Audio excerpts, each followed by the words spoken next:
और सीधे रुख करेंगे राजस्थान का, जहां पर मुख्यमंत्री योगी आदित्यनाथ जनसभा को संबोधित कर रहे हैं। विनीता राजावत जी, सरपंच ग्राम पंचायत दौलतपुरा कोटड़ा, श्री राम सुखदास महाराज जी, श्री कालूराम प्रजापति जी, छाजूलाल मीरा जी, श्री बंसी अफरिया जी, सोहन महाराज जी, दौलत सिंह जी, पप्पूलाल सैनी जी, रामजी लाल गुजर जी, भारतीय जनता पार्टी के सभी पदाधिकारीगण और भारी संख्या में आमेर विधानसभा क्षेत्र से उपस्थित सभी उपस्थित भाइयों और बहनों, आप सभी आमेर से जुड़े हुए भाइयों और बहनों को राम राम सा। भाइयों बहनों, राजस्थान विधानसभा का चुनाव चल रहा है और राजस्थान जो देश के अंदर भक्ति और शक्ति के संचार की भूमि रही है, उस राजस्थान के अंदर जब हम लोग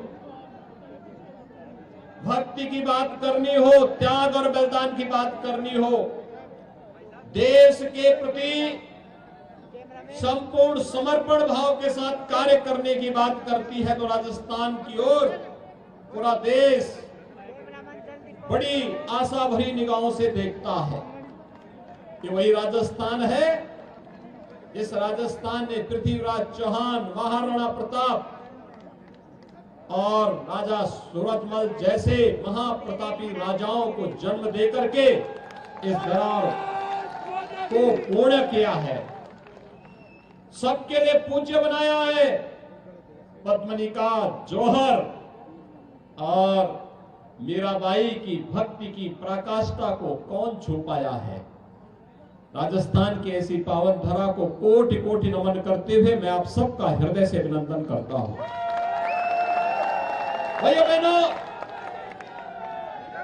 राजस्थान, जिस राजस्थान को देश के पर्यटन के सबसे बड़े केंद्र के रूप में पूर्व उपराष्ट्रपति और राजस्थान के पूर्व मुख्यमंत्री माननीय श्री भैरव सिंह शेखावत जी ने स्थापित कर दिया था,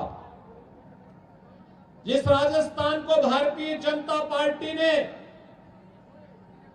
अपने शासन काल में विकास की एक नई ऊंचाइयों को आगे बढ़ाने का प्रयास किया था,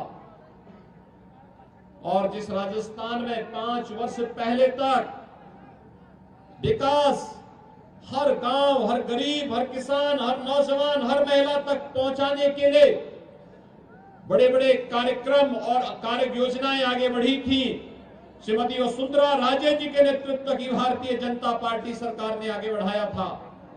आखिर 5 वर्ष में ऐसा क्या हो गया कि वह राजस्थान आज विकास में, पर्यटन में, रोजगार देने में, अन्नदाता किसानों के खुशहाली में नंबर 1 पर नहीं है।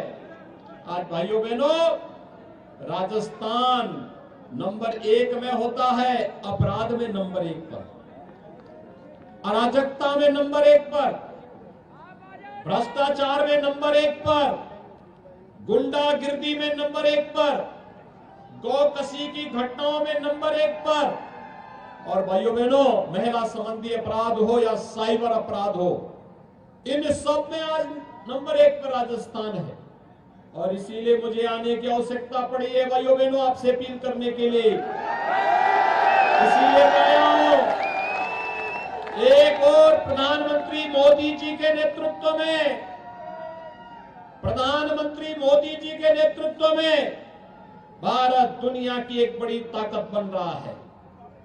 वैश्विक मंच पर भारत की प्रतिष्ठा बढ़ रही है, भारत का सम्मान बढ़ रहा है। जब मोदी जी दुनिया के अंदर किसी देश में जाते हैं और उन्हें सम्मान दिया जाता है, तो सम्मान मोदी जी के साथ साथ 142 करोड़ भारतीयों का सम्मान होता है।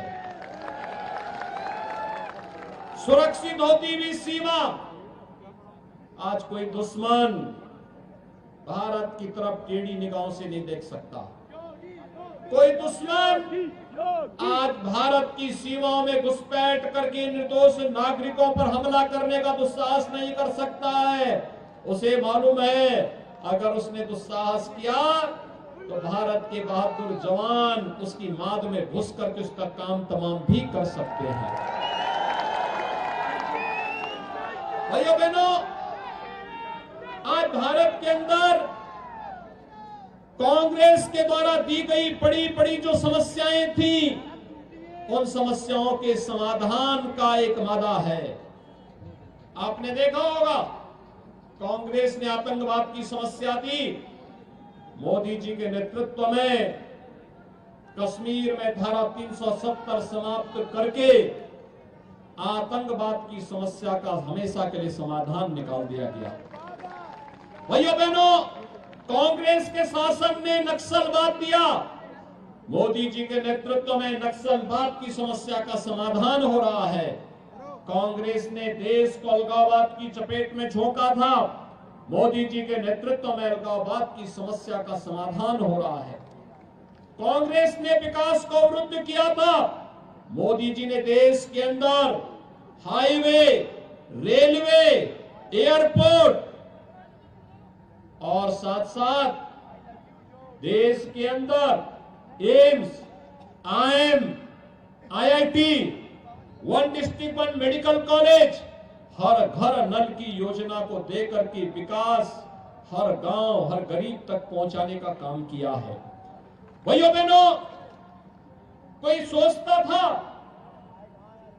कि गरीब भी हवाई जहाज की यात्रा कर पाएगा। मोदी जी ने कहा कि हां, हवाई चप्पल पहनने वाला भी अब हवाई जहाज की यात्रा करेगा। ये पहली बार हुआ है, ये पहली बार हुआ है। हमारे गांव में भी अच्छी सड़कें बन पाएंगी, ये भी पहली बार देखने को मिल रहा है। और भाइयों बहनों, गरीबों को मिलने वाली योजना का लाभ याद करिए। कांग्रेस के नेता क्या कहते थे?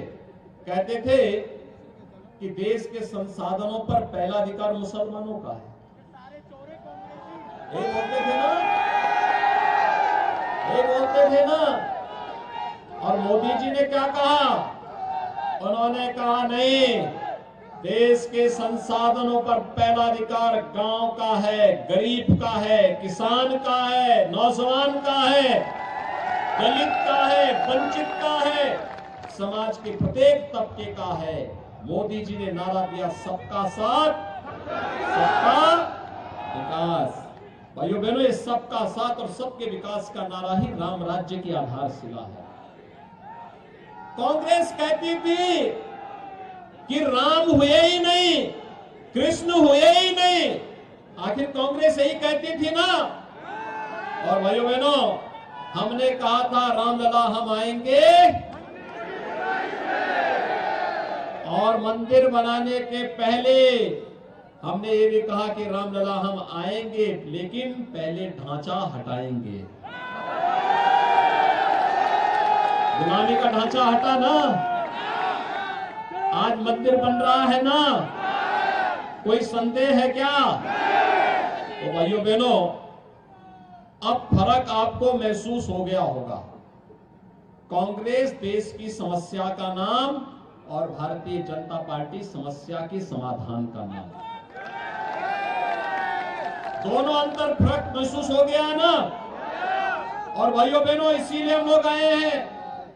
ये राजस्थान देश की त्याग और बलिदान की भूमि, देश को विपरीत परिस्थितियों में संबल देने वाली भूमि, देश की सीमाओं को सुरक्षित करने वाली भूमि, और अपनी कला और स्थापत्य कला के साथ साथ अपने शौर्य के लिए, अपने पराक्रम के लिए, अपने पर्यटन के लिए, अपनी सौम्यता के लिए, अपने आतिथ्य सत्कार के लिए हमारी राजस्थान की भूमि जानी जाती है। और भाइयों बहनों, इसीलिए आज मैं आपके पास आया हूं आपसे कहने के लिए। मुझे याद है 5 वर्ष पहले भी मुझे यहां पर पूनिया जी के प्रचार के लिए आना पड़ा था, और मैं आपका आभारी हूं कि आपने यहाँ के सूखेपन को दूर करते हुए कमल खिलाने का काम किया था। भाइयों बहनों, अपनी व्यस्तता के बावजूद, अपने संघर्षों के बावजूद, विपरीत परिस्थितियों में लड़ते हुए भी श्री सतीश पूनिया जी ने आमेर विधानसभा क्षेत्र के लिए जितना विपक्ष में रहते हुए कार्य किया जा सकता था उसको करने का प्रयास किया। और आज एक बार फिर से भारतीय जनता पार्टी नेतृत्व ने उन्हें आपके बीच में यहां पर उतारा है। अब याद करिए, मोदी जी दिल्ली से पैसा भेजते हैं, वो पैसा जयपुर में आके अटक जाता है। जब विपत्ति आती है, आपदा आती है, तो कांग्रेस के नेता कोई देश के बाहर पिकनिक मना रहा होता है, कोई जयपुर से बाहर नहीं निकलता है और जनता ठगी की ठगी महसूस करती है। लेकिन भाइयों बहनों, मोदी जी के नेतृत्व में कांग्रेस जो 55-60 वर्षों तक नहीं कर पाई, मोदी जी ने मात्र 5 वर्ष में 9 वर्ष के अंदर वो करके दिखाया। खासतौर पर आप देखेंगे इन 9 वर्ष में 12 करोड़ गरीबों को एक शौचालय मिल गया, 4 करोड़ लोगों के लिए 4 करोड़ लोगों को एक आवास मिल गया, 4 करोड़ गरीबों के घर में बिजली के कनेक्शन पहुंच गए, 10 करोड़ गरीबों के घर में उज्ज्वला योजना के कनेक्शन पहुंच गए। और भाइयों बहनों, संकट का जो साथी है वही साथी है। 80 करोड़ लोगों को देश में फ्री में राशन की सुविधा का लाभ ये पहली बार मिला है। आज मैं समाचार पत्र पढ़ रहा था, अमेरिका में, चीन में, दुनिया के तमाम देशों में कोरोना के मामले बढ़ रहे हैं। भारत में मोदी जी ने ऐसा वैक्सीन बनाया, कोरोना हमेशा के लिए समाप्त हो गया। भाइयों बहनों, अगर कांग्रेस की सरकार होती तो कोरोना वैक्सीन आती ही नहीं, और अगर आ ही जाती, वैज्ञानिक शोध करके लाई देते तो ये इसको भी ब्लैक कर देते। और यही कारण है राजस्थान में आप देख रहे होंगे कि पिछले 5 वर्ष में माफिया पनपे हैं। कहीं खनन माफिया, कहीं भू माफिया, कहीं जंगल माफिया, कहीं पशु माफिया, कहीं पर सत्ता के संरक्षण में अपराध करने वाली माफिया। और भाइयों बहनों, इसीलिए यहां नौजवानों के जीवन के साथ खिलवाड़ होता है, पेपर लीक होता है, नकल माफिया भी आप पनपे हैं, नौजवानों के भविष्य के साथ खिलवाड़ कर रहे हैं। और इन्हीं माफियाओं के लिए हमने खोज की यूपी में बुलडोजर, इन्हीं माफियाओं के लिए की है। आप देखते होंगे ना, यूपी में बुलडोजर जब चलता है माफिया के ऊपर, कोई ठोर ठिकाना नहीं मिलता है। और इसीलिए भाइयों बहनों, ये डबल इंजन सरकार की ताकत है। डबल इंजन सरकार गरीब के साथ खड़ी होकर के न्याय भी देती है, उसके सम्मान की रक्षा भी करती है और उसकी आस्था का सम्मान भी करती है। याद करिए, उत्तर प्रदेश में भारतीय जनता पार्टी सरकार आने के पहले हर दूसरे तीसरे दिन एक दंगा होता था। और भाइयों बहनों, आज पिछले 6.5 वर्ष हो गए भाजपा की सरकार यूपी में, एक भी दंगा नहीं हुआ, एक भी दंगा नहीं हुआ। और आयोजनों में आपने देखा होगा, कावड़ यात्रा जब यूपी में निकलती है तो एक कावड़ यात्रा में 4-4 करोड़ लोग जाते हैं, कहीं कोई तिनका नहीं हिलता है, तिनका नहीं होता है। आयोजन बड़ी भव्यता के साथ होते हैं, पूरी भव्यता के साथ, उमंग और उत्साह के साथ। अयोध्या का दीपोत्सव देखा होगा ना, दीपावली के दिन ये दीपोत्सव के कार्यक्रम अब हर जगह होते हैं। सुरक्षा भी है, आस्था का सम्मान भी है, और उसी आस्था के सम्मान के लिए हम लोग आज आपके पास आए हैं। भाइयों बहनों, देखिए, आप राजस्थान के लिए पूनिया जी को एक बार फिर से कमल खिला करके जयपुर भेजिए। और मैं आपको आह्वान करने के लिए आया हूं, जो लोग हम पे हंसते थे जब राम मंदिर के आंदोलन के दौरान, कहते थे कभी कभी सपना पूरा नहीं होगा, हमने कहा देखो तुम्हारे ऐसे तुम बोलते रहोगे, हम इन सपनों को साकार करने में विश्वास रखते हैं। आज मोदी जी के नेतृत्व में अयोध्या में राम मंदिर का निर्माण हो रहा है ना? क्या कांग्रेस कर पाती क्या राम मंदिर का निर्माण? ये तो राम पर विश्वास ही नहीं करते जी। ये तो हमारे प्रभु राम पर ही और भगवान श्री कृष्ण पर ही प्रश्न खड़ा करते हैं। हमारे यहाँ संबोधन में ही राम राम हम कहते हैं।